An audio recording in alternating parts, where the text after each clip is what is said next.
Setelah kita lanjutkan lagi membaca tulisan dari Profesor Dr. Atsio Marty Astra ya. Kali ini tentang pendidikan multikultural.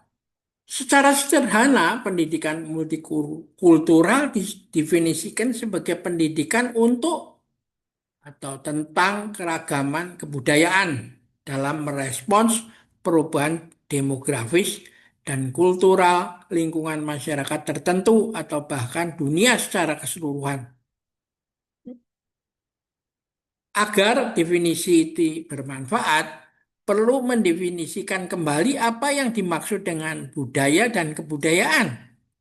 Upaya perumusan ini jelas tidak mudah karena perubahan-perubahan yang begitu cepat dan dramatis dalam kebudayaan itu sendiri, khususnya karena proses globalisasi semakin meningkat ya. Menurut Pilar 2002, pendidikan multikultural berawal dari berkembangnya gagasan dan kesadaran tentang interkulturalisme seusai Perang Dunia Kedua. Kemunculan gagasan dan kesadaran interkulturalisme ini selain terkait dengan perkembangan politik internasional menyangkut HAM, kemerdekaan dan kolonialisme, dan diskriminasi rasial dan lain-lain, juga karena meningkatnya pluralitas di negara barat sendiri sebagai akibat peningkatan migrasi dari negara-negara baru merdeka ke Amerika dan Eropa. Gitu.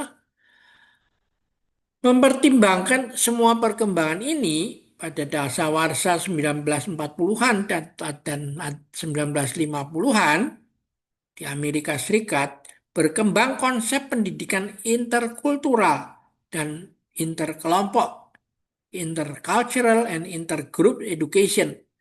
Pada dasarnya, pendidikan interkultural merupakan cross-cultural education yang bertujuan mengembangkan nilai-nilai universal yang dapat diterima berbagai kelompok masyarakat berbeda.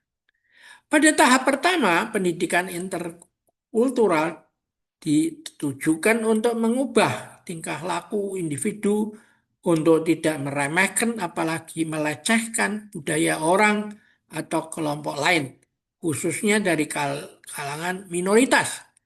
Selain itu juga ditujukan untuk tumbuhnya toleransi dalam diri individu terhadap perbedaan rasial, etnik, agama, dan lain-lain. Tetapi harus diakui pada prakteknya pendidikan interkultural lebih terpusat pada individu daripada masyarakat. Lagi pula konflik skala luas terjadi bukan pada tingkat individu, melainkan pada tingkat masyarakat. Sehingga dapat benar-benar mengganggu hubungan bersama di antara warga masyarakat, negara, bangsa.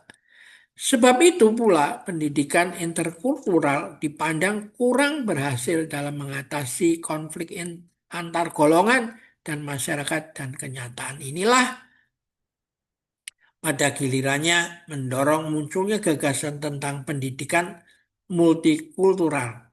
Karena itu seperti ditemukan oleh Tilar pada tahun 2002 dalam program pendidikan multikultural, fokus tidak lagi diarahkan pada semata-mata pada kelompok rasial, agama, dan kultural dominan atau mainstream.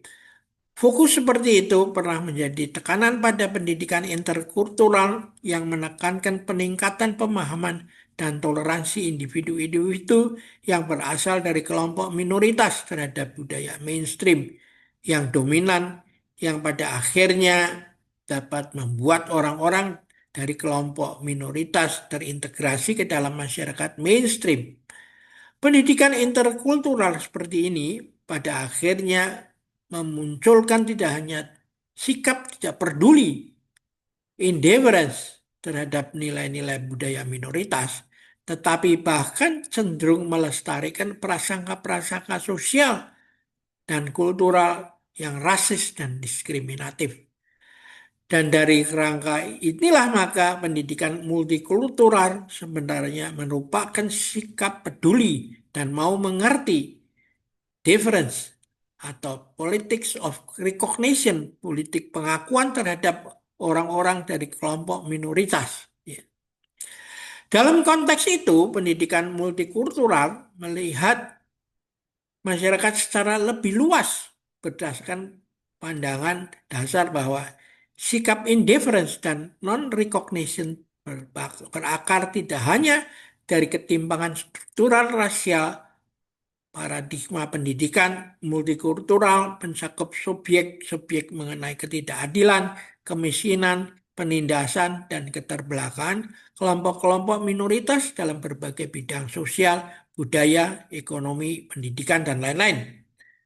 Paradigma seperti ini pada gilirannya mendorong tumbuhnya kajian-kajian tentang ethnic studies untuk kemudian menemukan tempatnya di dalam kurikulum pendidikan sejak dari tingkat dasar sampai ke tingkat pendidikan tinggi. Tujuan inti dari pembahasan tentang semua subjek ini adalah untuk mencapai pemberdayaan, empowerment bagi kelompok-kelompok minoritas dan disadvantage. Istilah pendidikan multikultural ini, multicultural education, dapat digunakan baik pada tingkat deskriptif dan normatif yang menggambarkan isu-isu dan masalah-masalah pendidikan berkaitan dengan masyarakat multikultural.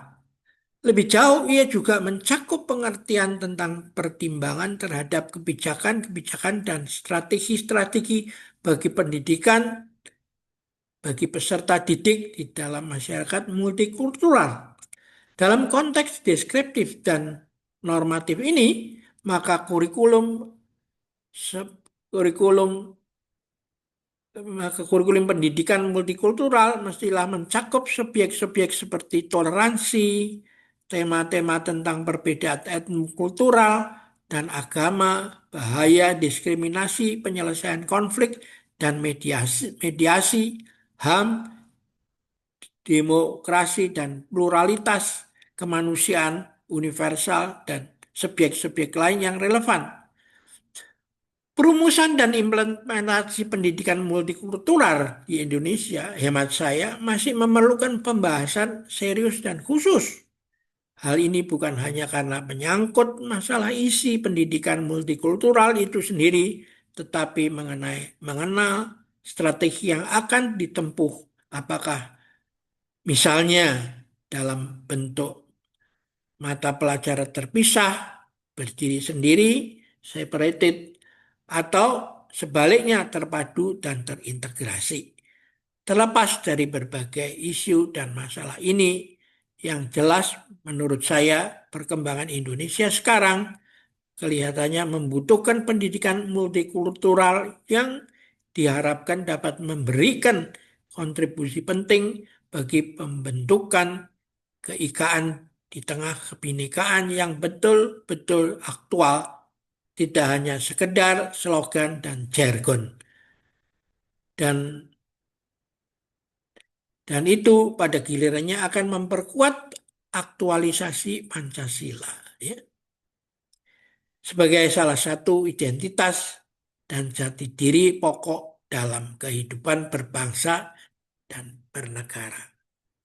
Ya, kita akhirin tulisan dari Profesor Haji Mardira Azra yang penting untuk dicamkan oleh kita semua, ya.